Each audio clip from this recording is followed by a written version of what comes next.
কোরআনের বর্ণনা কত সুন্দর।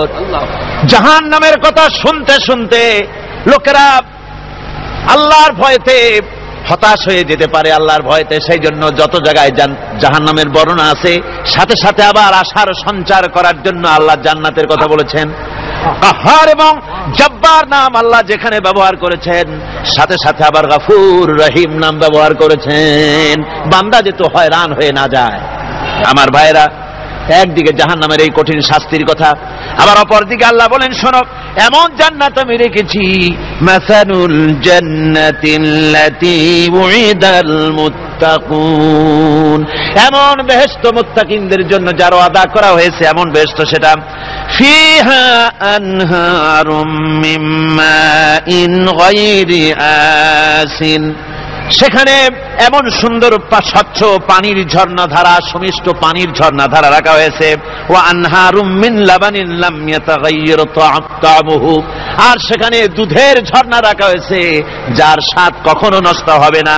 ওয়া আনহারুম মিন খামরিন লাযযাতান লিশ-শারিবিন, আর রাখা হয়েছে পানীয়ের ঝর্ণাধারা যা পানকারীদের জন্য অত্যন্ত সুন্দর হবে, খুবই সুস্বাদু হবে।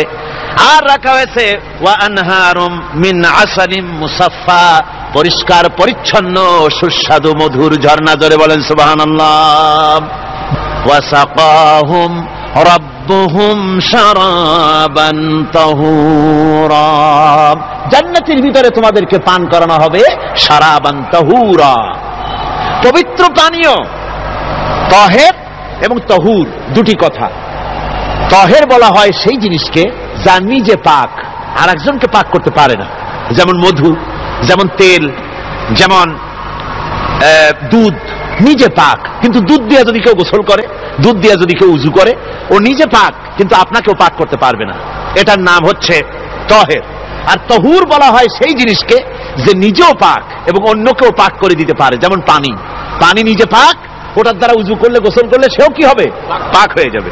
আল্লাহ তাই বলেন জান্নাতের ভিতরে ওয়াসাকাহুম রাব্বুহুম শারাবান তাহুরা, জান্নাতের ভিতরে শরাবে তাহুর পান করানো হবে। ওই শরাবটা নিজেই পাক, আর যে পান করবে তাকে আরো পরিচ্ছন্ন পবিত্র করে দেবে। জোরে বলেন সুবহানাল্লাহ। সেই শরাব হবে এমন, খিতামুহু মিস্ক, যার মুখগুলি সুন্দর করে সুগন্ধ জিনিস দিয়ে, সুগন্ধি দিয়ে, মিস্ক দিয়ে আটকানো রয়েছে। তারপরে কি? ওয়াফি যালিকা ফালিয়াতানাফাসিল মুতানাফিসুন, এবার এই শরাব পান করার জন্য, এই পবিত্র পানীয় পান করার জন্য প্রতিযোগিতা করো। কে তোমরা প্রতিযোগিতা করে তার কাছে যেতে পারো? কিয়ামতের দিন আল্লাহ পাক জান্নাতে এই জিনিস পান করাবেন, আর ওই পাগলেরা কয় মদ খাওয়াবে। জোরে কান নাউযুবিল্লাহ। যার যা অভ্যাস সেটাই সে নিজেও তাই চিন্তা করে। আমার বন্ধুগণ, জান্নাতের ভেতরে আল্লাহ রাব্বুল আলামিন এভাবে মধুর ঝর্ণা রাখবেন, দুধের ঝর্ণা রাখবেন, সতত প্রবাহিত ঝর্ণাধারা সেখানে থাকবে। মুত্তাকিনা আলাল আরাইকি লা ইয়ারাউনা ফিহা শামসান ওয়ালা জামহারিরা, জান্নাতীরা ঠেস দিয়ে ছায়ার মধ্যে আরাম করে বসে থাকবেন, না তাদেরকে সূর্যের তাপ জ্বালাতন করবে, আর না তাদের সেখানে কোনো কষ্ট হবে। এমনি করে আরাম করে তারা তার ভেতরে থাকবে, আর সেখানে তাদেরকে সুন্দর করে ছায়া সুনিবিড় এক সুন্দর জান্নাতের ভেতরে এক সুন্দরতম পরিবেশের মধ্যে আল্লাহ রাব্বুল আলামিন তাদেরকে সেখানে রাখবেন। এরপরে তারা وَإِذَا رَأَيْتَ ثُمَّ رَأَيْتَ نَعِيمًا وَمُلْكًا كَبِيرًا, সেখানে যেদিকেই তাকাবে সেদিকেই শুধু নিয়ামতের সাম্রাজ্য দেখতে পাবে, শুধু নিয়ামত আর নিয়ামত, এগুলি তাদের চোখে পড়বে। সেখানে না সূর্যের তাপ আর না শীতের প্রকোপ, কোনো কষ্ট নাই, মানুষের শরীর থেকে ঘামও বেরোবে না, সেখানে বার্ধক্য এসে কাউকে পীড়া দিবে না। হুজুর একজন বুড়া লোককে বলছিলেন, মিয়া তুমি তো বেহেশতে যাবে না, তুমি তো বুড়া মানুষ, তুমি তো বেহেশতে যাইতে পারবে না। লোকটা কান দিয়া অস্থির হয়ে গেছে। রাসূল বলছেন যে বেহেশতে বুড়া মানুষ যাবে না, তাহলে তো আমার উপায় নাই। হুজুর বলছেন না, তুমি যখন বেহেশতে যাবে তুমি যুবক হয়ে যাবে। সুবহানাল্লাহি ওয়া বিহামদিহি। একজন কালো মানুষকে হুজুর বলছেন যে কালো মানুষ বেহেশতে যাবে না, সে তো একদম কান্দা হয়রান। হুজুর বলছেন দেখো তুমি যখন বেহেশতে যাবে তুমি কালো থাকবে না, তুমি সুন্দর সুশ্রী হয়ে যাবে। সুবহানাল্লাহ। আমার ভাইয়েরা, ওই জান্নাতের ভিতরে আল্লাহ রাব্বুল আলামিন অগণিত নিয়ামত মানুষের জন্য রেখেছেন, নিজের বান্দার জন্য রেখে দিয়েছেন। ওয়া হুরুন ঈন, বেহেশতীদের জন্য রয়েছে সুন্দর চক্ষুধারী হুরগণ রয়েছে সেখানে জান্নাতীদের জন্য। কামসালিল লুলুইল মাকনুন, যেন সে এতই সুন্দর, যেন গোপনে রক্ষিত মুক্তার মতো, মুক্তা সদৃশ। এভাবে সুন্দরী হুরদেরকে আল্লাহ রাব্বুল আলামিন তার বান্দাদেরকে সেখানে রেখেছেন। লা ইয়াসমাউনা ফিহা লাগওয়ান ওয়ালা তাসীমান ইল্লা কিলান সালামান সালামা। কোন পাপ সেখানে মানুষ দেখবে না, কোন বাজে কথা সেখানে শুনবে না, শুধু শান্তি আর শান্তি। আল্লাহ রাব্বুল আলামিন মুমিন বান্দাদের বলবেন, উদখুলুল জান্নাতা আনতুম ওয়া আজওয়াজুকুম তুহবারুন। আল্লাহ রাব্বুল আলামিন বলবেন, ও আমার বান্দারা, জান্নাতে প্রবেশ করো, তোমাদের স্ত্রীদেরকে সাথে নিয়ে জান্নাতে চলে যাও। সুবহানাল্লাহ ওয়া বিহামদিহি। তোমাদের স্ত্রীদেরকে নিয়ে সাথে করে নিয়ে জান্নাতের ভিতরে চলে যাও, সেখানে তোমরা আরামে থাকো। ইউতাফু আলাইহিম বিসহাফিম মিন যাহাবিন ওয়া আকওয়াবিন ওয়া ফিহা মা তাশতাহিল আনফুসু ওয়া তালাজ্জুল আ'য়ুন ওয়া আনতুম ফিহা খালিদুন। তাদের সামনে সেখানে স্বর্ণ নির্মিত থালা এবং সমস্ত পাত্র তাদের সামনে ঘুরতে থাকবে। তারা সেখানে আরামে মন ভোলানো সাজ সজ্জা সরঞ্জামাদি ইত্যাদি দেখে তারা সেখানে অবাক হয়ে যাবে। এত সুন্দর জান্নাতের পরিবেশ দেখে তারা হয়রান হয়ে যাবে। এই জান্নাতীদেরকে আল্লাহ রাব্বুল আলামিন ফেরেশতাদেরকে অর্ডার করবেন, ও আমার ফেরেশতারা, আমার এই বান্দাগুলিকে জান্নাতের দিকে নিয়ে যাও। ওয়াসিকাল্লাযীনা ইত্তাকাউ রাব্বাহুম ইলাল জান্নাতি যুমারা। যারা আল্লাহকে ভয় করে জীবন চালাইছে, আল্লাহকে ভয় করে যারা জীবন সমাজ ব্যক্তি পরিবার রাষ্ট্র পরিচালনা করেছে, আল্লাহ রাব্বুল আলামিন বলবেন, ও আমার ফেরেশতারা, আমার এই বান্দাগুলিকে জান্নাতের দিকে নিয়ে যাও। যারা আরামে টাটকা সুখগুলি আরামগুলি যারা বর্জন করে আল্লাহ রাব্বুল আলামিনকে বিশ্বাস করে যারা জীবন পরিচালনা করেছে, আল্লাহ পাক তাদের জন্য জান্নাত রেখেছেন এবং তাদের জন্য বলছেন, সাবিকু ইলা মাগফিরাতিন মির রাব্বিকুম ওয়া জান্নাতিন আরদুহা কাআরদিস সামাই ওয়াল আরদ উইদ্দাত লিল্লাযীনা আমানু বিল্লাহি ওয়া রাসূলিহি। আল্লাহ পাক বলেন, প্রতিযোগিতা করো আল্লাহর মাগফিরাত কামনার জন্য আর জান্নাতে যাওয়ার জন্য প্রতিযোগিতা করো, আল্লাহর রহমত পাওয়ার জন্য সৎ কাজের প্রতিযোগিতা করো, তাহলে আল্লাহ রাব্বুল আলামিন তোমাদেরকে ক্ষমা করবেন আর তোমাদের জন্য এমন জান্নাত দিবেন যেই জান্নাত আকাশের বিশালতার জমিনের বিশালতার মতো। এই বিরাট জান্নাত তোমাদেরকে দিবেন। এই জান্নাত চিরস্থায়ী সুখ এবং শান্তি জায়গা হবে। মাসালুল জান্নাতিল্লাতী উইদাল মুত্তাকুন ফিহা আনহারুম মিন মাইন গায়রি আসিলিন ওয়া আনহারুম মিন লাবানিন লাম ইয়াতাগায়্যার তা'আমুহু। আল্লাহ পাক বলছেন, জান্নাত আল্লাহ পাক ওয়াদা করেছেন মুত্তাকীদের জন্য। আল্লাহ পাক জান্নাত দিবেন যে জান্নাতের ভেতরে রয়েছে মধুর প্রস্রবণ, রয়েছে দুধের প্রস্রবণ, রয়েছে সেখানে স্বচ্ছ পানির প্রস্রবণ রয়েছে। এই সুন্দর জান্নাত ঝর্ণা ধারা আল্লাহ পাক সৃষ্টি করেছেন, বাগ বাগিচা দিয়ে ভরে রেখেছেন জান্নাত। সেই জান্নাত হবে এয়ার কন্ডিশন, রৌদ্রের তাপ হবে না সেখানে, রৌদ্রের খরতাপ হবে না সেখানে, ঠান্ডার প্রচন্ডতা থাকবে না। কিরকম হবে জায়গাটা? আল্লাহ পাক বলছেন মুত্তাকিনা আলাল আরাইকি লা ইয়ারাউনা ফিহা শামসান ওয়ালা জামহারিরা ওয়া দানিয়াতান আলাইহিম যিলালুহা ওয়া দুল্লিলাত কুতুফুহা তাদলীলা।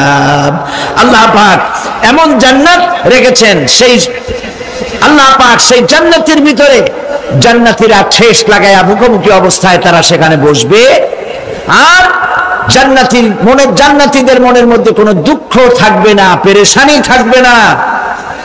পৃথিবীতে মানুষের দুঃখ থাকে, পেরেশানি থাকে, সেখানে কোনো দুঃখ আর পেরেশানি থাকবে না।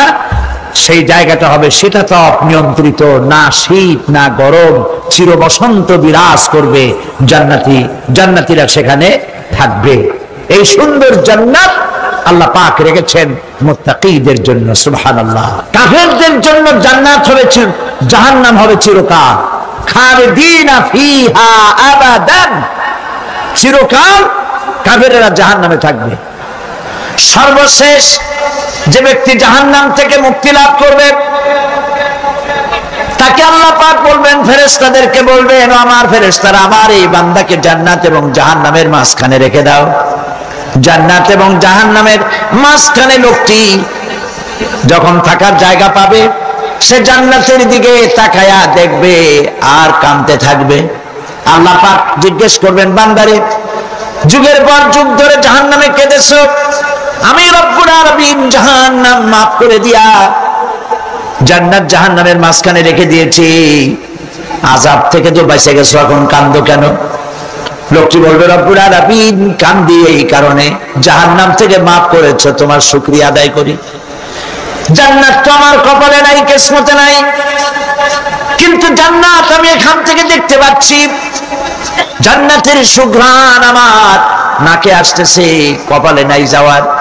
আমি কাঁদি এই জন্য, তুমি যদি মেহেরবানি করে আমাকে জান্নাতের দরজার কাছে একটু দাঁড় করায় দিতা, প্রাণ ভরে তোমার জান্নাতের দৃশ্যটা একটু দেখতাম। আল্লাহ পাক তার আরজি পূরণ করবেন, বলবেন যাও, ফেরেশতাদের বলবেন এর জান্নাতের দরজার কাছে দাঁড় করায় দাও। জান্নাতের দরজার কাছে দাঁড়িয়ে লোকটি আবার কান্না শুরু করবে।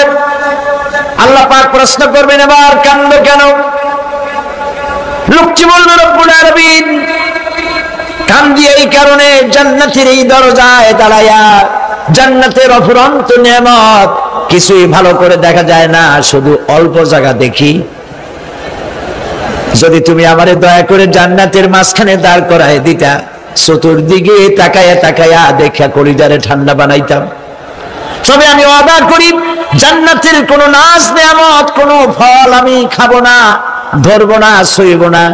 একটুখানি মেহেরবানি করে মাঝখানে দাঁড় করাইয়া দাও, জানলারে ঠান্ডা করি। আল্লাহ রব্বুল আলামিন ফেরেশতাদের বলবেন, আমার এই বান্দারে জান্নাতের মাঝখানে দাঁড় করাইয়া দে। আল্লাহর নবী বলেন, জান্নাতের মাঝখানে দাঁড়িয়ে লোকটি আগের চাইতে আরো জোরে চিৎকার মেরে কাঁদতে থাকবে। আল্লাহ পাক বলবেন, বান্দারে কি হলো তোর? দরজার কাছে আসতে চাইছিলে, আইনা দিলাম। আবার এবার মাঝখানে আসতে চাইছো, তাও এনে দিয়েছি। আবার কান্দো কেন? লোকটি বলবে, রব্বুল আলামিন এবার কান্দি এই জন্যে, তুমি যখন দয়া করে একটিবার জান্নাতের মাঝখানে এনে আমাকে দাঁড় করায় দিয়েছো, তুমি রহমান রহিম গফুরুর রহিম, এই জান্নাত থেকে আবার আর বাইর করে দিও না। আল্লাহ রাব্বুল আলামিন বলবেন, ও আমার বান্দারে, আমার এই জান্নাত তোর খুব পছন্দ হয়েছে নাকি? লোকটি বলবে, রব্বুল আলামিন কলিজা ঠান্ডা হয়ে গেছে, ভাবতেও পারি না এই জান্নাত এত সুন্দর। আল্লাহ পাক বলবেন, বান্দারে এরকম একটি নয়, দুইটা নয়, তোর জন্য আমি 10টা জান্নাত এরকম রিজার্ভ করে রাখছি। সুবহানাল্লাহ। আল্লাহ পাককে ভয় করে পৃথিবীর সমস্ত পাপ থেকে যারা নিজেকে রক্ষা করবে, আল্লাহ তাদের জন্য এই জান্নাত রেখে দিয়েছেন। সুবহানাল্লাহ। সেই জান্নাতের রিসিপশন আপনারা আন্দাজ করতে পারবেন না, রিসিপশন কারে কয়। কি আর প্রধানমন্ত্রী আর প্রেসিডেন্ট, 4-5টা পুলিশ আর আর্মি আসে একটা ফাঁক করে সেলুট মারলো, বাস শেষ হয়ে গেল। এরকম না, জান্নাতীদেরকে রিসিপশন দেওয়া হবে। জান্নাতীরা যখন আল্লাহর হুকুমে জান্নাতের দিকে যেতে লাগবে, আর যখন জান্নাতের কাছে চলে যাবে, আল্লাহ রাব্বুল আলামিন শোনায় দিচ্ছেন, হাত্তা ইযা জাউহা ফুতিহাত আবওয়াবুহা ওয়া ক্বালা লাহুম খাজানাতুহা সালামুন আলাইকুম তিবতুম ফাদখুলুহা খালিদিন। সুবহানাল্লাহ। জান্নাতীরা যখন জান্নাতে প্রবেশ করার দরজার মুখোমুখি হবে, দ্বার রক্ষীগণ তখন বলবে, সালামুন আলাইকুম, আল্লাহর শান্তি তোমাদের উপরে বর্ষিত হোক। সুবহানাল্লাহ। দুনিয়ার টাটকা টাটকা সুখগুলি 2 পা দিয়ে ছেলে দিয়েছো, টাটকা সুখগুলি গ্রহণ করো নাই, হারাম খাও নাই, আল্লাহর দ্বীন কায়েমের জন্য রক্ত দিয়েছো, জীবন দিয়েছো, কষ্ট করেছো, আল্লাহকে ভয় করেছো। আমাদের সালাম গ্রহণ করো, জান্নাতের মধ্যে ঢুকে যাও চিরকালের জন্য। সুবহানাল্লাহ। আর বাইরে হওয়া লাগবে না, চিরকাল এই জান্নাতের মধ্যে তোমরা বসবাস করতে পারবে, আল্লাহ রাব্বুল আলামিনের ফেরেশতারা বলে দিবেন। জান্নাতের মধ্যে আল্লাহ পাক হুরদের সঙ্গে জান্নাতীদের বিয়ের ব্যবস্থা করে দিবেন। কোরআনে কারীমে আল্লাহ পাক বলেন, মুত্তাকিইনা আলা সুরুজিম মাসফুফাতিন ওয়া যাওয়াজনাহুম বিহুরিন ঈন। সামনাসামনি ভাবে সাজানো সারি সারি আসন সমূহের উপর তারা ঠেস লাগায় বসে থাকবে, আর আল্লাহ রাব্বুল আলামিন হুরদের সাথে জান্নাতীদের বিয়ের ব্যবস্থা করে দিবেন। যেসব হুরের সঙ্গে বিয়ে হবে তাদের আল্লাহ পাক বিবরণ দিচ্ছেন কি রকম হবে তারা। লাম ইয়াতমিসহুন্না ইনসুন ওয়ালা জান, এর পূর্বে জিন এবং ইনসান এদেরকে কেউ স্পর্শ করে নাই। কিরকম তারা? কাআন্নাহুন্নাল ইয়াকুতু ওয়াল মারজান, যেমন ঝিনুকের ভিতরে মণিমুক্তা থাকে, এইভাবে আল্লাহ পাক তাদেরকে পবিত্র করে রেখে দিয়েছেন। আমার প্রিয় ভাইরা, আল্লাহ রাব্বুল আলামিন কোরআনে কারীমের ভিতরে বলেছেন, ফাবিআইয়ি আলা'i রাব্বিকুমা তুকাযযিবান। জান্নাত দান করে আল্লাহ পাক এবার জান্নাতীদেরকে সম্বোধন করে বলবেন, ইয়া ইবাদি লা খাউফুন আলাইকুমুল ইয়াওমা ওয়ালা আনতুম তাহজানুন। হে আমার বান্দারা, লা খাউফুন আলাইকুমুল ইয়াওম, আজ আর কোনো ভয় নাই। সুবহানাল্লাহ, সুবহানাল্লাহ। আজ আর কোনো ভয় নাই, কোনো চিন্তাও নাই, আরামে এই জান্নাতের মধ্যে বসবাস করো। এরপরে আল্লাহ পাক জিজ্ঞেস করবেন, ও আমার জান্নাতীরা, আমি যেসব ওয়াদা করছিলাম আমার ওয়াদা মোতাবেক সমস্ত নিয়ামত পেয়েছো? তারা বলবে, হ্যাঁ পেয়েছি, সব নিয়ামত আপনার ওয়াদা মোতাবেক সব পেয়েছি। আল্লাহ রাব্বুল আলামিন বলবেন, সব পাও নাই, ওয়ালাদাইনা মাজিদ, আমার কাছে আরো বেশি আছে। সুবহানাল্লাহ, আমার কাছে আরো বেশি আছে। জান্নাতীরা বুঝবে না সে আরো বেশিটা কি, এর থেকে আর বেশি কি। প্রিয় ভাই সব, নবী করিম সাল্লাল্লাহু আলাইহি সাল্লাম বলেছেন, জান্নাতের সুখ আর শান্তি কোন চোখ নাই যা দেখেছে, যা কোন অন্তঃকরণ নাই যা কল্পনা করতে পেরেছে। এই জান্নাত মুত্তাকিদের জন্য আল্লাহ রাখছেন। সুবহানাল্লাহ। জান্নাতীরা ভাবতেও পারবে না সেই নিয়ামতগুলি কি। প্রিয় ভাই সব, সেই মুহূর্তে আল্লাহর নবী মুহাম্মদুর রাসূলুল্লাহ সাল্লাল্লাহু আলাইহি ওয়াসাল্লাম বলবেন, রব্বুল আলামিন, আমার উম্মতেরা জান্নাতীরা বুঝতে পারে নাই আপনার কাছে কি নিয়ামত আরো বেশি আছে। আমার এই উম্মতেরা জান্নাতীরা আপনার ওয়াদা মোতাবেক সব পেয়েছে, কিন্তু একটি জিনিস এখনো তাদের কিসমতে হয় নাই। সেই জিনিসটা হলো, যারা তার রবকে না দেখে শুধু কোরআন আর হাদিসের কথা শুনে আরবের ঘুম হারাম করে তাহাজ্জুদের নামাজ আদায় করেছিল, চোখের পানি ফেলেছিল, যারা জান্নাত দেখে নাই, জাহান্নাম দেখে নাই, আপনাকে ভয় করে যারা জীবন পরিচালনা করেছিল, যারা আপনাকে দেখে নাই, না দেখে শুধু কোরআন হাদিস বিশ্বাস করে যারা অকাতরে নিজেদের জীবন বিলায় দিয়েছিল, এই জান্নাতীরা এখন পর্যন্ত তার রবকে দেখতে পারে নাই। আল্লাহ রাব্বুল আলামিন তার সামনে থেকে 70,000 পর্দা সরে যাবে। আল্লাহ পাক বান্দাদের আরজি পুরা করার জন্য জান্নাতীদের সামনে তিনি জালোয়া ফরজ হবে। কোরআন শরীফের ভিতরে আল্লাহ পাক বলেন, জান্নাতীরা তারা আল্লাহর দিকে, জান্নাতীরা তার রবের দিকে তাকিয়ে থাকবে, আর রব তার বান্দাদের দিকে তাকায়া থাকবে।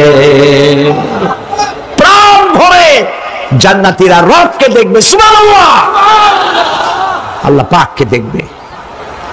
প্রাণ খুলে আজ দোয়া করি রব্বুল আলামিন, জান্নাতের যেই পরিবেশে, যেই জায়গায় তুমি দয়া করে তোমার গোলামদেরকে তুমি নিজেই দর্শন দিবে, দেখা দিবে। মনিব গো, ও আমাদের রব, আজ এই বিশাল জনসমুদ্র নিয়ে তোমার দরবারে আবেগ ভরা কণ্ঠে বলি, যে অনুষ্ঠানটি তুমি এমন মুবারক অনুষ্ঠান করবে যেখানে তুমি জান্নাতীদেরকে দেখা দিবে, ওই জান্নাতের কোনো একটি, ওই অনুষ্ঠানের কোনো একটি কোনায় কানায় আমাদেরকেও দাঁড় করাইয়া দেখান তো।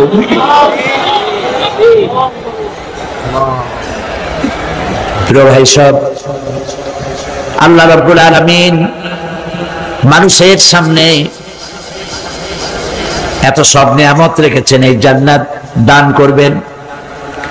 এরপরে আল্লাহ রাব্বুল আলামিন কোরআনে কারীমের মধ্যে বলেছেন, রব্বিস সামাওয়াতি ওয়াল আরদি ওয়া মা বাইনাহুমার রাহমানি লা ইয়ামলিকুনা মিনহু খিতাবা। এসব পুরস্কার রয়েছে তোমাদের সেই রবের পক্ষ থেকে যিনি আকাশ আর জমিনের মালিক। সুবহানাল্লাহ বলবেন না? যার সামনে কথা বলার ক্ষমতা কারো হবে না। এটি একটি মারাত্মক কথা। কিয়ামতের দিন আল্লাহর দরবারে কেউ কথা বলতে পারবে না আল্লাহর নির্দেশ ছাড়া। একটি আকীদা পরিষ্কার করে নিয়ে যান আপনাদের, সে আকীদাটা এভাবে পরিষ্কার করুন, কোন পীর সাহেব, কোন খাজা বাবা, কোন মাওলানা, কোন মুহাদ্দিস, কোন বুজুর্গ আপনাকে সুপারিশ করতে পারবে না যদি না আল্লাহ পাক তাকে কথা বলার তৌফিক না দেন। মনে থাকবে এটা। আয়াতুল কুরসির ভিতরে আমরা পড়ি, মান যাল্লাযী ইয়াশফাউ ইনদাহু ইল্লা বিইযনিহি। আল্লাহ পাক বলেছেন কিয়ামতের দিন আল্লাহর দরবারে কার সাহস আছে কথা বলতে পারে? মান যাল্লাযী ইয়াশফাউ ইনদাহু ইল্লা বিইযনিহি। আল্লাহর ওয়াদা ছাড়া, হুকুম ছাড়া আল্লাহর সামনে কথা বলার সেদিন কেউ থাকবে না। সুবহানাল্লাহ, কেউ কথা বলতে পারবে না। জন্মের পরের থেকে আমার জন্য রিজার্ভ আছে যতটুকু, 50 বছর বাঁচবো, 60 বছর বাঁচবো, যতটুকু হায়াত আমার জন্য নির্ধারিত করা আছে, নির্ধারণ করা আছে, প্রতিদিন একদিন করে কমে যেতেছে। এজন্য আমি বলি, আমার বাড়িতে যে ঘড়িটা আছে, এই ঘড়িটা বেলা 1টার সময় ঢং করে একটা আওয়াজ দেয়, শ্রোতাকে শুনিয়ে দেয়, বাড়িওয়ালা তোমার জীবনের মূল্যবান হায়াত থেকে 1 ঘন্টা কমায়া দিলাম। 2টার সময় 2টা ঘন্টা লাগায় শোনায় দিল, বান্দারে তোমার জীবনের মূল্যবান সময় থেকে 2টি ঘন্টা কমে গেল। এমনি করে দিন গেল, মাস গেল, বছর গেল, আমাদের হুঁশ হলো না, সময় চলে গেল তাস খেলে খেলে। সময় চলে গেল, আমাদের খেলাধুলা করে শয়তানি বদমাশি করে সময় কতটুকুন পেলাম। কিয়ামতের দিন, বিচারের দিনটা যেটা হবে, আল্লাহ রাব্বুল আলামিন বলেন বিচারের দিনটাই লম্বা হবে 50 আলফা সানা মিম্মা তাউদ্দুন। বিচারের দিনটা লম্বা হবে কত বছর? 50,000 বছর। কত বছর? দুনিয়ায় যেভাবে তুমি হিসাব করো, দুনিয়ার গণনা অনুযায়ী হাসরের বিচারের দিনটা হবে 50,000 বছরের মতো লম্বা। এক কিতাবে দেখেছি, তিনি লিখেছেন হিসাব করে কিয়ামতের ওই দিনটার হিসাবে 50,000 বছর একটা দিন লম্বা। ওই হিসাবে পৃথিবীতে যারা 60 বছর বাঁচলো, সেজন্য আখেরাতে 2 মিনিট দুনিয়ায় বাঁচলো। চিন্তা করেছে? মাত্র 2 মিনিট। 60 বছর যারা হায়াত পেল, 2 মিনিট বাঁচলো। এই 2 মিনিটের জন্য কত হাঙ্গামা, কত মারধর, কত সন্ত্রাস, ক্ষমতার জন্য লড়াই, ধ্যান করেনগে ত্যান করেনগে, লাঠিকে আন্দার মুগুর ভরেনগে, শক্তির ঠেলায় অস্থির। আমার বন্ধুগণ, সময় চলে যাচ্ছে স্রোতের মতো করে, কারোর জন্য সময় অপেক্ষা করতেছে না। আমাদের মৃত্যু প্রতি মুহূর্তে কাছে চলে আসতেছে। এই জন্য শায়ের বলেছেন, আগাহ আপনি মৌত সে কোই বাশার নেহি, আগাহ আপনি মৌত সে कोई बशर नहीं, सामा सो बरस के हैं पल की खबर नहीं। মৃত্যু সম্পর্কে আমাদের কারো জানা নাই, যে কোনো মুহূর্তে মৃত্যু আমাদের কাছে এসে যেতে পারে। মৃত্যু সম্পর্কে কিছুই জানা নাই, অথচ প্রতি মুহূর্তে আমরা মৃত্যুর দিকে এগিয়ে চলছি। মাল সামান 100 বছর কি ধরে খাবো তাও জমা করে রেখেছি, কিন্তু এক মুহূর্তের খবর নাই। মাহফিলে এসেছি, বাড়ি যেতে পারবো নিশ্চয়তা নাই। আছে? বলেন আছে? আপনি বাড়ি যাও ভালো, বসেছেন, দাঁড়াতে পারবেন এই নিশ্চয়তা আছে? নাই। সুতরাং সূরার যে সময়ের উপরে কসম করে মূলত সময়ের অপরিসীম গুরুত্ব সম্পর্কে আল্লাহ পাক মানুষকে বুঝাই দিতেছেন। সময়ের দাম দাও। আমাদের সময় চলে যায় গান শুনতে শুনতে, আশ্চর্য মলম বিক্রি করা দেখতে দেখতে, তাস পাশা খেলতে খেলতে সময় চলে যায়, কেউ খেয়াল করে না। সময় বলতে অতীত কালও হতে পারে, আবার বর্তমানও হতে পারে। আর বর্তমান কাল কোনো কালই না। বর্তমান কাল কোনো কাল নয়। প্রতি মুহূর্তে ভবিষ্যৎ এসে বর্তমান হয়, আর প্রতি মুহূর্তে বর্তমান কি হয়? অতীত হয়ে যায়। বর্তমান কাল বলে কোনো কাল নাই। প্রতি মুহূর্তে অতীত হয়ে যাচ্ছে। এই যে আমি মাহফিলে বসছিলাম প্রথম এসে, ওইটা কি এখনো বর্তমান আছে? এই যে বর্তমান কথা বলছি, এটা অতীত হয়ে যাচ্ছে। সুতরাং বর্তমান কাল নাই। আল্লাহ পাক অল আসরের সময়ের কসম করে বলছেন। যদি আমরা চিন্তা ভাবনা করি, তাহলে আমরা লক্ষ্য করব আমাদের আসল মূলধন সময়। আসল মূলধন কি? জীবনের আসল মূলধন কি? সময়। ইমাম রাজি রহমতুল্লাহ আলাইহি এই পর্যায়ে এক বুজুর্গের ব্যক্তির কথা তিনি আলোচনা করেছেন। তিনি বলেছেন যে একটা লোক, তিনি সূরা ওয়াল আসর এর ব্যাখ্যা তিনি বুঝতেছিলেন না। ব্যাখ্যাটা কি? এই মাথার মধ্যে ঘুরপাক খাচ্ছিল এর ব্যাখ্যা কি? একবার তিনি বাজারে ঢুকলেন, তারপরে তিনি শুনতে পেলেন বাজারের এক প্রান্ত থেকে একজন চিল্লায় বলতেছে, সেই ব্যক্তির উপরে রহম করো যার পুঁজি গলে যায়, সেই ব্যক্তির উপরে রহম করো যার পুঁজি গলে যায়। উনি চিন্তা করলেন পুঁজি এবার গলে কেমনে? উনি দৌড়ে গেলেন, যায় দেখেন যে যে ব্যাটা চিল্লাচ্ছে সে হচ্ছে বরফ বিক্রেতা। কি বিক্রেতা? বরফ। বরফ, আইস। এখন এই বরফ বিক্রেতা সে চিল্লায় বলতেছে, সেই ব্যক্তির পরে রহম করো যার পুঁজি কি গলে যায়। সূর্যের তাপ বাড়তেছে আর বরফ গলে যাচ্ছে।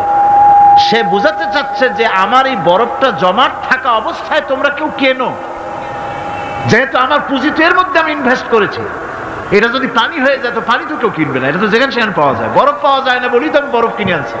তোমরা আমার প্রতি দয়া করো, তাড়াতাড়ি করে বরফটা কিনে নিয়ে যাও।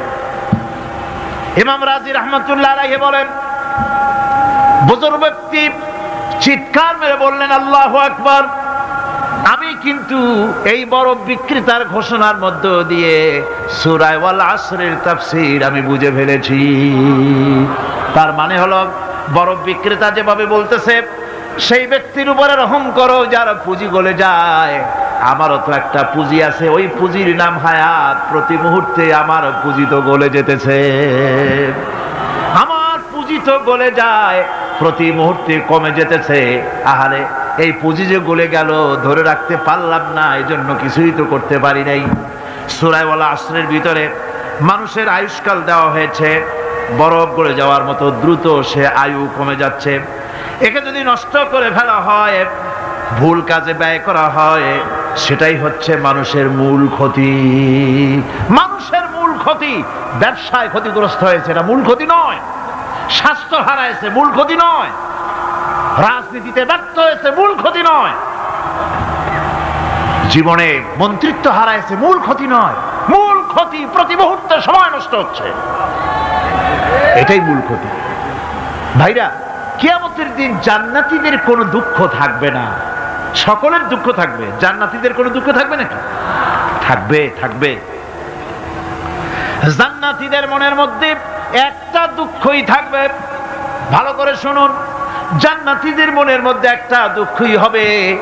তারা মনে মনে চিন্তা করবেন, আফসোস করবেন, আহারে যদি দুনিয়ায় বসে অমুক সময় বাসে বসেছিলাম, আজে বাজে চিন্তা করেছি, বাড়ির ড্রয়িং রুমে একা একা বসে বসে আজে বাজে চিন্তা করেছি, অমুক অমুক সময় খেলাধুলায় কাটাইছি।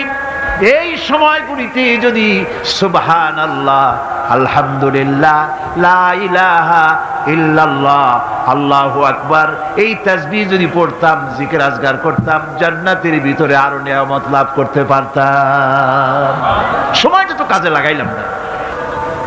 মানুষের শর্ত, মুমিনের সব কাজে সওয়াব।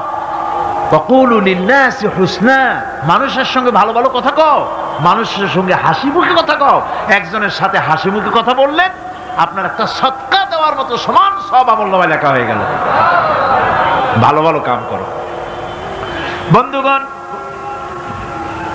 সময় দ্রুত গতিতে চলে যাচ্ছে, মানুষের জীবন ক্ষতিগ্রস্ত হচ্ছে। ক্ষতি থেকে বাঁচতে পারবে 4টা গুণ যার মধ্যে আছে, বাকি সব ক্ষতিগ্রস্ত হয়ে যাবে। আমার ভাইয়েরা, এই কথাগুলি বলে আল্লাহ পাক যেন এরকম একটা দৃষ্টান্ত দিলেন। আপনি যদি পরীক্ষার হলে গিয়া দেখেন ছাত্ররা পরীক্ষা দিতেছে, পরীক্ষার জন্য নির্ধারিত সময় কতটুকুন? 3 ঘন্টা। 3 ঘন্টা। 3 ঘন্টা। আপনি গিয়ে দেখলেন কোন একজন পরীক্ষার্থী পরীক্ষা দিতে গিয়ে আর একদিকে তাকায় আছে, আকাশের তারা গুনতেছে, অথবা সে গল্প করতেছে, অথবা পরীক্ষা বাদ দিয়ে আজে বাজে কিছু লিখতেছে। আপনি যেমন তাকে, ওই ছেলেটাকে আনমনা গাফেল ছেলেটাকে ঘড়ির দিকে তাকায় বলেন, এই ছেলে ওই ঘড়ির দিকে তাকাও, দেখো তোমার সময় কিন্তু চলে যেতেছে মাত্র 1 ঘন্টা, আর তুমি সময় নষ্ট করতেছ। আল্লাহ যেন স্নেহ পরবশে তামাম পৃথিবীর গোলামদেরকে, বান্দাদেরকে আঙ্গুল নির্দেশনা দিয়ে বলছেন, বান্দারা প্রতি মুহূর্তে তোর জীবনের মূল্যবান সময় চলে যেতেছে, প্রতি মুহূর্তে সময় যাচ্ছে। আল ইনসান, ইনসান বলতে শুধু মুসলমান না, ইনসান বলতে কি মুসলমান শুধু না, আল ইনসান মানব মণ্ডলী, বিশ্বের সমস্ত মানুষকে আল্লাহ বলছেন, হিন্দু, খ্রিস্টান, বৌদ্ধ, নাসারা, ইহুদি, মজুসি, মুসলমান, বিশ্বের সব মানুষকে আল্লাহ বলছেন। যেহেতু আল্লাহ স্রষ্টা, মানুষের ব্যাপারে সার্বিক কল্যাণময় কথা কে বলতে পারেন? কে বলতে পারেন? সে আল্লাহ রাব্বুল আলামিন বলছেন, সময় চলে যাচ্ছে ও পৃথিবীর মানুষেরা। এই মানুষ বলতে আল্লাহ রাব্বুল আলামিন কোন ব্যক্তি, কোন গোষ্ঠী, কোন জাতিকে বলেন নাই, বলেছেন সমগ্র মানবতাকে। এর অর্থ হচ্ছে সূরাটিতে উল্লেখ্য 4টি গুণ যদি আমল করতে পারে লোকেরা, যেই ব্যক্তি করবে, যেই সমাজ করবে, যেই রাষ্ট্র করবে, যেই গোষ্ঠী করবে, যেই জাতি করবে, তারাই ক্ষতি থেকে বেঁচে যাবে। আর যারা করবে না তারা ক্ষতিগ্রস্ত হবে। কি হবে বলুন? এখন আল্লাহ পাকের কথা শুনুন। আল্লাহ পাক বলছেন, ওয়াল আসরি ইন্নাল ইনসানা লাফি খুসর। খুসর, খুসরিন, এই যে খুসর, খাসারা, এই শব্দটা হচ্ছে আবিধানিক অর্থে ক্ষতি হচ্ছে লাভের বিপরীত। লাভের বিপরীত কি? ক্ষতি। নাফা, এই নাফার বিপরীত কি? নোকসান। খাসারাটা কি? নোকসান বলা হয় পুঁজি 50,000 খাটাইছিলাম, লাভ করতে পারি নাই, পুঁজি ঠিক আছে, এটাকে বলা হয় নোকসান। এটাকে কি বলা হয়? নোকসান। কিন্তু আমি পুঁজি খাটিয়েছিলাম 50,000 টাকা, লাভ তো হয়ই নাই, পুঁজিও চলে গেছে, আমও গেছে ছালাও গেছে, আমও নাই ছালাও নাই। এইটারে আরবিতে কি বলা হয়? খাসার। দেউলিয়া। দেউলিয়া হয়ে গেছে। দেউলিয়াটা বোঝেন ভালো আপনারা, দেউলিয়া হয়ে গেছে। কোরআন লাভ বা সাফল্যের ধারণা যেমন নিছক পার্থিব নয়, সমৃদ্ধির কথা শুধু পার্থিব নয়, জন্ম থেকে শুরু করে মৃত্যু পর্যন্ত কোরআনের লাভের কথা যখন বলা হয় তখন জন্ম থেকে মৃত্যু পর্যন্ত, আখিরাত পর্যন্ত, কিয়ামত পর্যন্ত। ক্ষতিটাও জন্ম থেকে শুরু করে মৃত্যু পর্যন্ত, কিয়ামত পর্যন্ত ক্ষতিটাও। এই ক্ষতি থেকে বাঁচবার জন্য কোরআনে কারিমে বিভিন্ন জায়গায় এই খাসারা শব্দ ব্যবহার করা হয়েছে। আল্লাহ রাব্বুল আলামিন বলছেন, ওয়ামান খাফফাত মাওয়াজিনুহু ফাউলাইকাল্লাযীনা খাসিরু আনফুসাহুম বিমা কানু বিআয়াতিনা ইয়াযলিমুন। যাদের পাল্লা ভারী হবে কিয়ামতে তারাই হবে সফলকাম, আর যাদের পাল্লা হালকা হবে, নেকির পাল্লা, নেকির পাল্লা যাদের হালকা হবে তারা হবে ক্ষতিগ্রস্ত। তারা নিজেদের ক্ষতি নিজেরাই ক্ষতি সাধনকারী হবে কিয়ামতের দিন। কাজে মানুষের জীবনের সমুদয় কার্যাবলীর ভালো অংশ যদি খারাপ অংশের উপরে বিজয়ী হয়, তারপরে খারাপ অংশ পাওনাদারদের দিয়ে টিয়া, এরপরে যদি নেকি কিছু বাকি থাকে তাহলে বোঝা গেল লোকটা কিয়ামতে নাজাত পাবে। আর যদি ভালো কাজের উপরে খারাপ কাজ বিজয়ী হয়ে যায় আর সমস্ত পাওনাদারদেরকে পাওনা মিটাইয়া তারপরেও পাপ বাকি থেকে যায়, এক চাইতে খাসারা পৃথিবীতে আকাশে জমিনে কিছুই আর হবে না। এর থেকে বাঁচার জন্য আল্লাহ পাক এই খাসারা থেকে বাঁচার জন্যই মানুষকে এই কথা বলছে। এই কথাটি কোরআনে কারিমের অন্য একটি আয়াতে আরো সুন্দর করে বলা হয়েছে, যারা নাকি এই দুনিয়ার বুকে যারা নিজেদের পুঁজি খাটাইছে, জীবনের পুঁজি সুদ কামাইতে খাটালো, জীবনের পুঁজি খাটালো হারাম কামাইয়ের ভিতরে, অন্যায় কাজের ভিতরে, যারা জীবনের পুঁজিকে আল্লাহর দ্বীনের কাজে লাগাতে পারে নাই, তাদের সম্পর্কে বলা হচ্ছে খাসিরাদ দুনিয়া ওয়াল আখিরাতা যালিকা হুয়াল খুসরানুল মুবিন। খাসিরাদ দুনিয়া ওয়াল আখিরাত, দুনিয়াও ক্ষতিগ্রস্ত, আখিরাতেও ক্ষতিগ্রস্ত। এটা হচ্ছে তার জন্য সুস্পষ্ট ক্ষতি, এর থেকে বড় ক্ষতি আর কিছুই হতে পারে না। আল্লাহ পাক কোরআনে কারীম অন্যত্র বলেছেন, ওয়ানুনাজ্জিলু মিনাল কুরআনি মা হুয়া শিফাউন ওয়া রাহমাতুন লিল মুমিনিন ওয়া লা ইয়াজিদু যালিমিনা ইল্লা খাসারা। আমি এই কোরআন অবতরণের পরিক্রমায় এমন সব বিষয় অবতীর্ণ করেছি যা মুমিনদের জন্য নিরাময় এবং তাদের জন্য রহমত, আর জালিমদের জন্য ক্ষতি ছাড়া আর কিছুই বৃদ্ধি পায় না। জালিমদের জন্য ক্ষতি বৃদ্ধি পায়, আর যারা মুমিন তাদের জন্য এর মধ্যে নিরাময় আছে, এর মধ্যে রহমত আছে। অর্থাৎ যারা এই কোরআনকে যারা নিজেদের আইনের কিতাব হিসাবে গ্রহণ করেছে, কোরআনকে তাবিজের কিতাব হিসাবে নয়, ধর্মীয় কিতাব হিসাবে নয়, কোরআন সংবিধান। কোরআন কি? কোরআনকে যারা সংবিধান হিসাবে মেনে নিয়েছে, কোরআনকে যারা সংবিধান হিসাবে গ্রহণ করলো, ব্যক্তি, পরিবার, সমাজ, রাষ্ট্রে তাদের যাবতীয় মানসিক, বুদ্ধিবৃত্তিক, নৈতিক, তামাদ্দুনিক রোগের নিরাময় হবে, এর দ্বারা শান্তি হবে।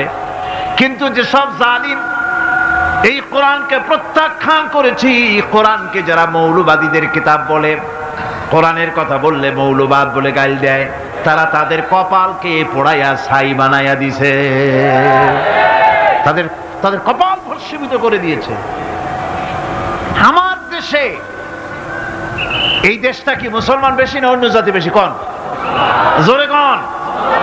মুসলমান সবচেয়ে। খুব লক্ষ্য করে শোনেন, এই দেশে সবচেয়ে মুসলমান বেশি, ইন্দোনেশিয়ার পরে। পৃথিবীর দ্বিতীয় বৃহত্তম মুসলিম দেশ হলো কোনটা? বাংলাদেশ। এই দেশে ইসলামরে যত গালি দেওয়া হয়েছে, কোরআনকে যত গালি দেওয়া হয়েছে, আলেমদেরকে যত গালি দেওয়া হয়েছে, রাসূলুল্লাহকে যত গালি দেওয়া হয়েছে, ইসলামী আদর্শকে যত গালি দেওয়া হয়েছে, পৃথিবীতে কোন দেশে এইভাবে ইসলামকে গালি দেওয়া কোথাও হয় নাই। এমনকি আমেরিকার মতো দেশে, ইংল্যান্ডের মতো দেশেও কোরআনের বিরুদ্ধে এত কথা কেউ বলতে সাহস পাবে না, ইসলামের বিরুদ্ধে কথা বলতে সাহস পাবে না, যেহেতু মুসলমানেরা সেখানে পাল্টা আক্রমণ করবে। আজ আমার দেশে মুসলমানের ঘরের সন্তান হইয়া ইসলামের বিরুদ্ধে তারা বক্তব্য রাখে। মৌলবাদ মৌলবাদ জিকির উঠে গেছে। আমেরিকার প্রেসিডেন্টরা যখন শপথ নেন, প্রেসিডেন্ট হিসেবে ওথ নেন, বাইবেলের উপরে হাত রাখেন আর বলেন, এই মহাগ্রন্থকে স্পর্শ করে শপথ নিচ্ছি, আমি আমার চিন্তা চেতনা, আমার মেধা, আমার প্রজ্ঞা সবটা আমার জাতি, আমার দেশকে উন্নয়নের জন্য, এর সমৃদ্ধির জন্য, এর সংরক্ষণের জন্য আমি আমার জীবনকে উৎসর্গ করব। বাইবেলের উপরে স্পর্শ করে এই শপথ তারা নেন। আমার দেশের প্রেসিডেন্ট, প্রধানমন্ত্রী শপথ নেওয়ার সময় কোরআন শরীফের উপরে হাত রাখে যদি, তাহলে বলা হবে বেচারা মৌলবাদী হয়ে গেছে। এটা করা যাবে না। আর যদি কেউ করে সামান্য কিছু, কোরআন না, যদি তসবিহ নিয়েও আসে, তাহলে বুঝতে হবে জাতির সাথে একটা প্রতারণা ছাড়া কিছুই না। কাজেই ধর্মের প্রতি আকর্ষণ একটা ভিন্ন জিনিস, সেই জিনিসকে ছেড়ে যারা দেয় তারাই ক্ষতিগ্রস্ত হয়, আর যারা ধরে রাখে তারা দুনিয়ায় ক্ষতিগ্রস্ত হয় না। আল্লাহ পাক এখানে রাসূল করিম সাল্লাল্লাহু আলাইহি ওয়াসাল্লামের একটি হাদিস প্রণিধানযোগ্য কোরআনের ব্যাপারে। হুজুর বলেছেন, আল কোরআন হুজ্জাতুন লাকা ওয়া আলাইকা। এই কোরআন হয় তোমার পক্ষের সাক্ষী, না হয় এই কোরআন তোমার বিপক্ষের সাক্ষী। কিয়ামতে এই কোরআন হয় তোমার পক্ষে কাজ করবে, নতুবা এই কোরআন তোমার বিপক্ষে কাজ করবে। দুই অবস্থা থেকে খালি হবে না, হয় কোরআন তোমার পক্ষে সাক্ষী দেবে, না হয়। আমরা কি চাই? কিয়ামতে কি চাই? বলেন কি চাই? কোরআনের পক্ষে যদি আমরা সাক্ষী চাই, তাহলে এই কোরআনের পক্ষে আমাদেরকে কাজ করতে হবে। এছাড়া আমাদের নাজাতের কোনো পথ নাই। আমাদের মুক্তির পথ হচ্ছে কোরআন কেন্দ্রিক, রাসূলুল্লাহর হাদিস কেন্দ্রিক। এর বাইরে আমাদের সমস্ত পুঁজি নষ্ট হয়ে যাবে। আমাদেরকে পৃথিবীতে টিকে থাকতে হলে কোরআনের উপরে ভিত্তি করে আমাদেরকে বাঁচতে হবে, টিকতে হবে। কোরআনে কারিমে আল্লাহ রাব্বুল আলামিন অন্যত্র বলেছেন, কুল ইন্নাল খাসিরিনাল্লাযীনা খাসিরু আনফুসাহুম ওয়া আহলিহিম ইয়াওমাল কিয়ামাহ আলা যালিকা হুয়াল খুসরানুল মুবিন। বলো, প্রকৃত দেউলিয়া তারাই যারা কিয়ামতের দিন নিজেকে, নিজের পরিবার পরিবর্গকে এই ক্ষতির দিকে যারা ঠেলে দেবে। ভালো করে শুনে নাও, এটি হচ্ছে সুস্পষ্ট ক্ষতি, সুস্পষ্ট দেউলিয়াপনা। এই ক্ষতি থেকে বাঁচার জন্য আল্লাহ রাব্বুল আলামিন কোরআনে কারীমের মধ্যে বলেছেন, ওয়াল আসরি ইন্নাল ইনসানা লাফি খুস। পড়েন সবাই, ওয়াল আসরি ইন্নাল ইনসানা লাফি খুস। মানুষের, সমগ্র মানুষের জীবন ক্ষতিগ্রস্ত, ব্যর্থ। কে বলতেছেন? গা শিউরে ওঠার কথা না? গা শিউরে ওঠে। আল্লাহ বলতেছেন ক্ষতিগ্রস্ত, ব্যর্থ। আপনি যতই মনে করেন আপনার মিল আছে, কল আছে, কারখানা আছে, মন্ত্রী, টাকা পয়সা আছে, প্রেসিডেন্ট হয়েছেন, প্রধানমন্ত্রী হয়েছেন, আপনার জীবন সফল হয়েছে, আল্লাহ বলেন না, জীবন ব্যর্থ, জীবন বিফল, জীবন ক্ষতিগ্রস্ত। তামাম পৃথিবীর সমস্ত মানুষ ক্ষতিগ্রস্ত, ব্যর্থ। চারটা কাজ করলে সফল হবে। কয়টা কাজ? জোরে বলেন, কয়টা কাজ? ইল্লাল্লাযীনা আমানু ওয়া আমিলুস সালিহাতি ওয়া তাওয়াসাউ বিল হাক্কি ওয়া তাওয়াসাউ বিস সাবর। চারটা কাজ করলে জীবন হবে সফল। এই ব্যর্থতা থেকে, এই ক্ষতি থেকে যদি বাঁচতে চাই, বাঁচতে চাই কিনা? কারা কারা চাই দেখাই তো হাত। কারা কারা চাই ক্ষতির হাত থেকে বাঁচতে চাই? কারা? আলহামদুলিল্লাহ, হাত নামান। ক্ষতির হাত থেকে যারা বাঁচতে চান আল্লাহ রাব্বুল আলামিন তাদের জন্য ফর্মুলা পেশ করেছেন, ইল্লাল্লাযীনা আমানু ওয়া আমিলুস সলিহাতি ওয়া তাওয়াসাউ বিল হাক্কি ওয়া তাওয়াসাউ বিস সাবর। আল্লাহ পাক বলেন 4টি কাজ করলে জীবন সফল হয়ে যাবে। কয়টা কাজ? 4টা কাজ করলে জীবনটা সফল হয়ে যাবে। 1 নম্বরে ঈমান। 1 নম্বরে কি? ঈমান। এটাই হচ্ছে ফাউন্ডেশন। ক্ষতি থেকে বাঁচার জন্য প্রথম যে গুণটি, সেটির নাম হচ্ছে ঈমান। ইসলামে ঈমানের স্থান সর্বপ্রথম, তারপরই হচ্ছে ইসলাম। ঈমান আগে, তারপরে কি? ইসলাম। ইসলাম হচ্ছে বীজ, ঈমান হচ্ছে বীজ, আর ইসলাম হচ্ছে চারা, গাছ। এটা হচ্ছে ভিত্তি। এই ভিত্তিকে সর্বপ্রথম মজবুত করতে হবে। ঈমানের ভিত্তি, ঈমানের ভিত্তি দুনিয়ায় ঈমানের আহ্বান জানাবার জন্যই আল্লাহ রাব্বুল আলামিন সমস্ত নবী এবং রাসূলদেরকে পৃথিবীতে পাঠিয়েছেন ঈমানের আহ্বানের জন্য। দুনিয়ার সমস্ত নবীদের দাওয়াত ছিল ঈমানের দাওয়াত। কিসের দাওয়াত? এই ঈমানের দাবিটা আসছে, এই দাওয়াতটা এসেছে আল্লাহর কাছ থেকে। কার কাছ থেকে? দেখুন, পৃথিবীর ভিতরে কোন নবীদের কথার সাথে আরেকজন নবীর কথার কোনো বৈপরীত্য হয় নাই। সমস্ত নবীদের কথা একরকম ছিল। কয় রকম? একজন নবীর সঙ্গে তার বক্তব্যের সাথে আরেকজন নবীর বক্তব্যের কোনো গুণগত মৌলিক কোনো পার্থক্য ঘটে নাই, অসঙ্গতি হয় নাই। কারণ নবীরা আম্বিয়া আলাইহিমুস সালাম নিজেরা বানিয়ে কথা রচনা করে তারা মানুষের সামনে পেশ করে নাই। সমস্ত নবীদের কাছে যত দাওয়াত এসেছে একটা অফিস থেকে এসেছে। সে অফিসটা হচ্ছে কার? আল্লাহ রাব্বুল আলামিনের। তাই দুনিয়ার সমস্ত পয়গম্বরদের দাওয়াত ছিল না ইলাহা ইল্লাল্লাহ, লা ইলাহা ইল্লাল্লাহ, লা ইলাহা লা ইলাহা ইল্লাল্লাহু মুহাম্মাদুর রাসূলুল্লাহ। এটাই ছিল সমস্ত নবীদের দাওয়াত। কোরআনে কারীম তার ধারক এবং বাহক সম্পর্কে বলে যে তিনি যে দাওয়াত দিয়েছেন সে দাওয়াতটা হলো ঈমানের দাওয়াত। আমাদের নবী তিনি এসে যে দাওয়াত দিয়েছেন সে দাওয়াতটা কিসের? কোরআনে কারীম বলছি, রব্বানা ইন্নানা সামি'না মুনাদিয়ান ইউনাদি লিল ঈমান। হে আমাদের রব, নিশ্চয়ই আমরা এমন একজন আহ্বায়কের আহ্বান শুনেছি যিনি আমাদেরকে ঈমানের দাওয়াত দিয়েছেন। এমন কোন পয়গম্বর নাই দুনিয়ায় যিনি ঈমানের দাওয়াত দেন নাই। সকলেই ঈমানের দাওয়াত মানুষের সামনে, বিশ্ববাসীর সামনে পেশ করেছেন। কোরআনে হাকিম স্পষ্ট একটা সীমারেখা দুনিয়ার মানুষের সামনে পেশ করে পৃথিবীর মানুষগুলিকে দুটি শ্রেণীতে বিভক্ত করে দিয়েছে। একটি হচ্ছে ঈমান পোষণকারী, আরেকটি হচ্ছে অবিশ্বাসী। একটা ঈমান পোষণকারী আর একটা অবিশ্বাসী। ঈমান পোষণকারীরা সত্যশ্রয়ী, তারা হচ্ছে জ্ঞান এবং নূরের সম্পদে সমৃদ্ধ। আর দ্বিতীয় দলটি হচ্ছে কাফের, জালিম, মূর্খ। তারা হেদায়েতের রাস্তা তাদের জন্য অবরুদ্ধ।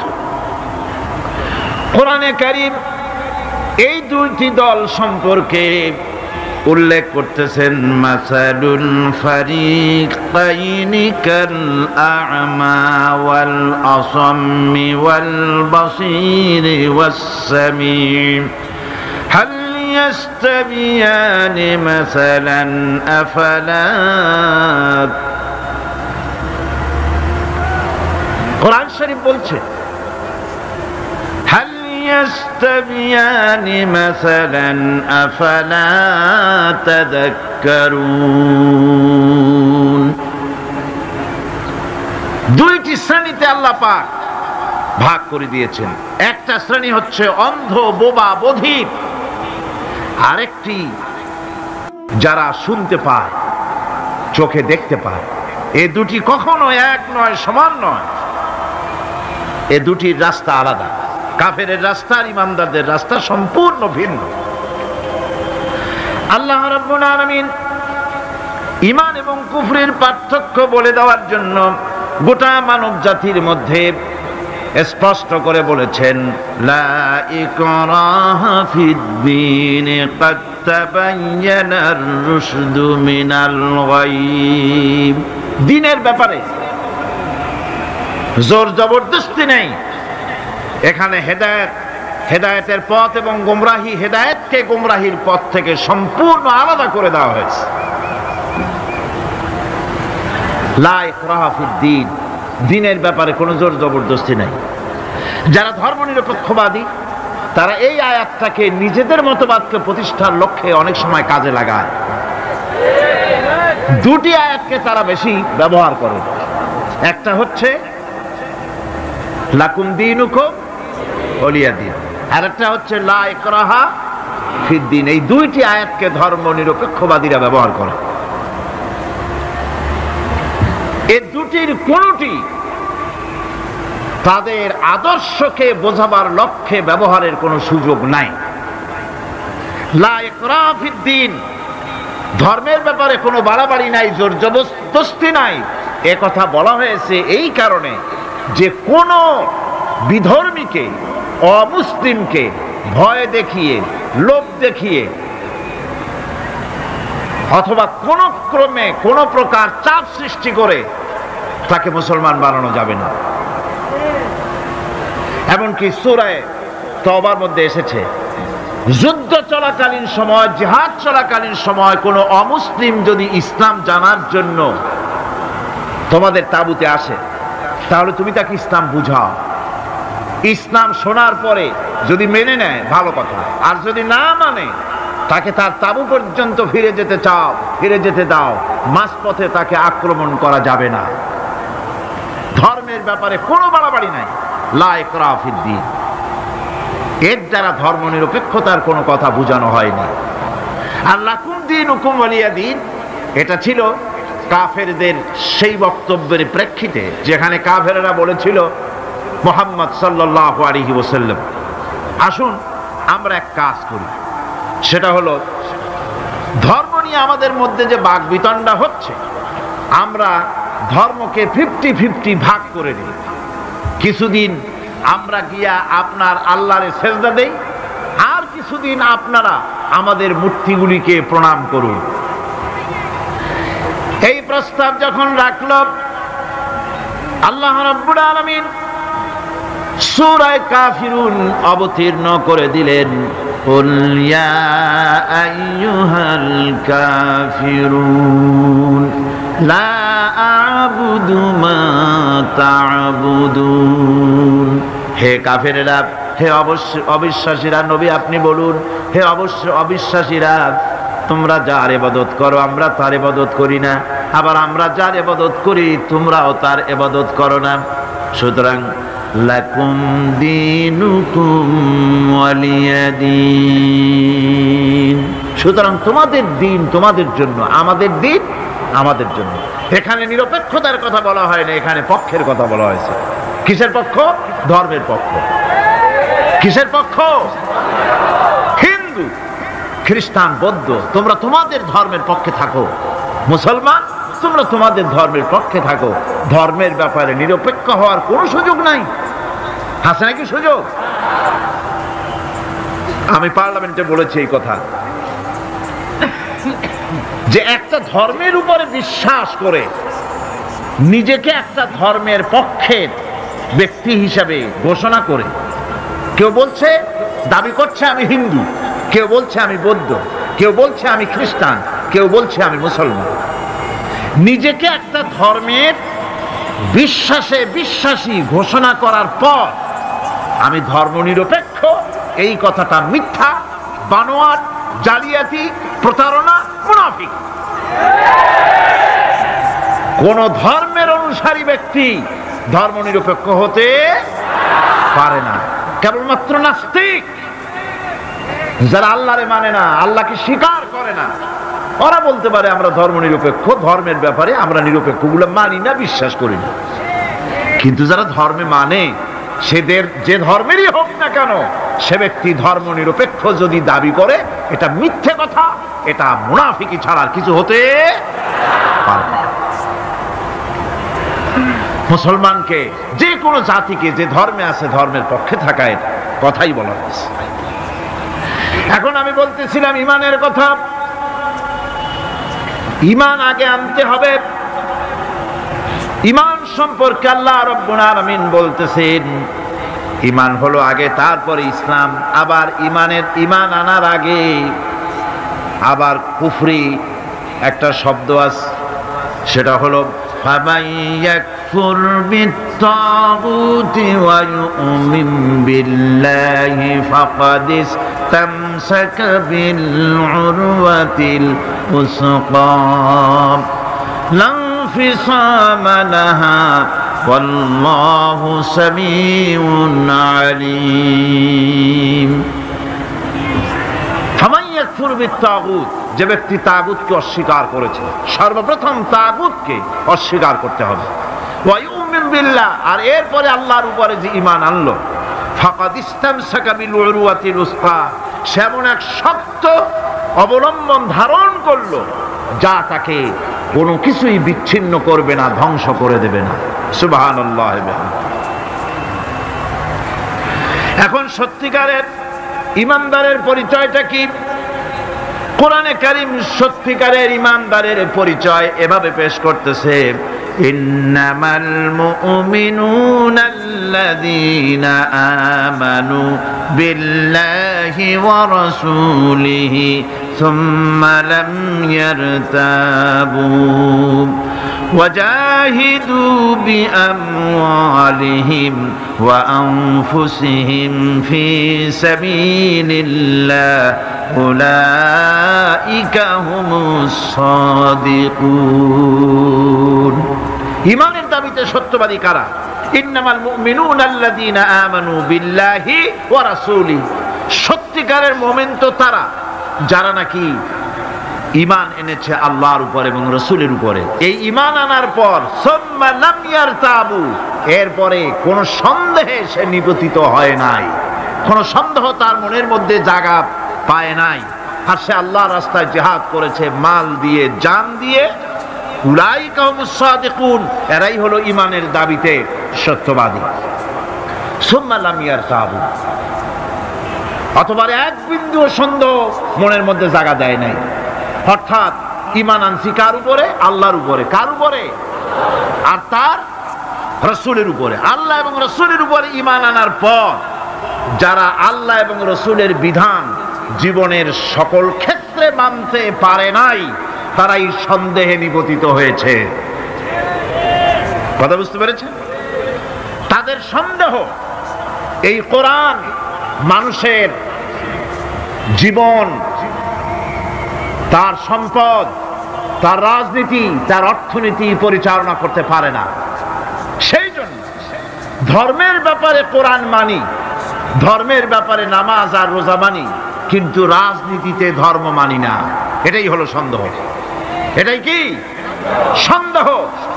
ربنا ظلمنا أنفسنا وإن لم تغفر لنا وترحمنا لنكونن من الخاسرين ربنا لا تزغ قلوبنا بعد إذ هديتنا وهب لنا من لدنك رحمة إنك أنت الوهاب ربنا فاغفر لنا ذنوبنا وكفر عنا سيئاتنا وتوفنا مع الأبرار ربنا وآتنا ما وعدتنا على رسلك ওয়ালা তুখজিনা ইয়াউমাল কিয়ামা ইন্নাকা লা তুখলিফুল মিয়াদ। আয় আল্লাহ রাব্বুল আলামিন, বিশাল এই জনতা নিয়ে তোমার দরবারে হাত তুলেছি রব্বুল আলামিন। কোরআনে কারীমের মাহফিল বড় আশা করে হাত তুলেছি, মেহেরবানি করে আলোচনার সওয়াব রাসূল করিম সাল্লাল্লাহু আলাইহি ওয়াসাল্লামের রূহ মুবারকে পৌঁছায় দাও। तमाम পৃথিবীর মাটির নিচে মুমিন মুমিনাত যারা শুয়ে আছে তাদের রূহের উপরে সওয়াব পৌঁছায় দাও রব্বুল আলামিন। আমাদের মা বাপ যাদের দুনিয়া থেকে বিদায় হয়ে গেছে, কবরগুলিকে জান্নাতের টুকরা বানায়া দাও। রব্বির হামহুমা কামা রব্বায়ানি সগীরা। সবাই পড়েন রব্বির হামহুমা কামা রব্বায়ানি সগীরা। আয় আল্লাহ, আমাদের মা বাপ যাদের বেঁচে আছে স্বাস্থ্য ভালো রাখো আল্লাহ, তাদেরকে হায়াতে তাইয়্যিবা দাও, সেহাতে কুল্লিয়া দাও, খাতিমা বিল খাইর করো রব্বুল আলামিন। কোরআনে কারীমের মাহফিলে বড় আশা করে আমরা হাত তুলেছি, আমাদের জিন্দেগির সকল গুনাহ খাতা মাফ করে দাও। আয় আল্লাহ তাআলা, জীবনে বহু গুনাহ করেছি, গুনাহ করে করে জীবনটারে নষ্ট করে ফেলেছি। আয় আল্লাহ, তুমি দয়া করে মেহেরবানি করে আমাদের জিন্দেগির গুনাহ মাফ করে দাও রব্বুল আলামিন। না বুঝে সওয়াব মনে করে অনেক শিরক বিদআত আমরা করেছি, মনে করেছি ওতে সওয়াব হবে, আমরা বুঝি নাই। আল্লাহ, আমাদের ভুল বুঝানো হয়েছে, নিজেরাও ভুল বুঝেছি। এভাবে সওয়াবের নিয়তে শিরক বিদআত আমাদের মধ্য থেকে যা হয়েছে আল্লাহ দয়া করে তুমি আমাদেরকে ক্ষমা করে দাও। আয় আল্লাহ, আমাদেরকে দয়া করে শিরক এবং বিদআত মুক্ত জীবন যাপনের তৌফিক দিয়ে দাও রব্বুল আলামিন। এত বড় বিরাট তাফসীরুল কোরআন মাহফিল, লক্ষ লক্ষ টাকার প্রয়োজন আল্লাহ, টাকা পয়সার অভাব নাই রব্বুল আলামিন। তুমি গানি আর আমরা ফকির। আয় আল্লাহ, এই শহরেতে এমন লোক আছে একজনই মাহফিলের খরচ দিয়ে দিতে পারে। আল্লাহ, তোমার বান্দাদের দিল তুমি নরম বানাইয়া দাও। কোরআনের মাহফিল কোন বছর ঋণগ্রস্ত থাকে নাই, এবারও যেন থাকে না আল্লাহ। বাজেট যা আছে তার চাইতে বেশি তুমি মেহেরবানি করে জোগাড় করে দাও রব্বুল আলামিন। আরেকটা দোয়া তোমার দরবারে করি, চেসনিয়া আর বজনিয়া শেষ হয়ে গেল আল্লাহ, ওদের সাথে আমাদের রক্তের সম্পর্ক নাই, ওদের সাথে আমাদের আত্মীয়তার সম্পর্ক নাই, ওদের সাথে আমাদের শুধু ইমানের সম্পর্ক। আয় আল্লাহ, ওদেরকে মেরে মেরে কাফিররা শেষ করে দিল মাবুদ। বজনিয়ার চেসনিয়ায় আর একবার তুমি তোমার রহমতের ফেরেশতা পাঠায় দিয়া সাহায্য করো আল্লাহ। কাশ্মীরের মুসলমানদের উপর আরেকবার সাহায্য করো রব্বুল আলামিন। এই মাহফিল আল্লাহ, যত মানুষ আসে আল্লাহ বড় আশা নিয়ে আসে কোরআনের মাহফিলে। অনেকের রোগ ব্যাধি আছে, তাদের ধারণা কোরআনের মাহফিলে দোয়া কবুল হয়। আল্লাহ, তুমি দয়া করে এই ধারণা তুমি মঞ্জুর করে নাও। যার যত রোগ আছে, বালাই আছে, ব্যাধি আছে আল্লাহ সকলকে মাফ করে দাও। সুবহান রাব্বিকা রাব্বিল ইজ্জাতি আম্মা ইয়াসিফুন ওয়া সালামুন আলাল মুরসালিন আলহামদুলিল্লাহি রাব্বিল আলামিন। ওয়াজআল আখিরা কালিমাতিনা ইনদাল মাউত লা ইলাহা ইল্লাল্লাহু মুহাম্মাদুর রাসূলুল্লাহ। আসসালামু আলাইকুম ওয়া রাহমাতুল্লাহ।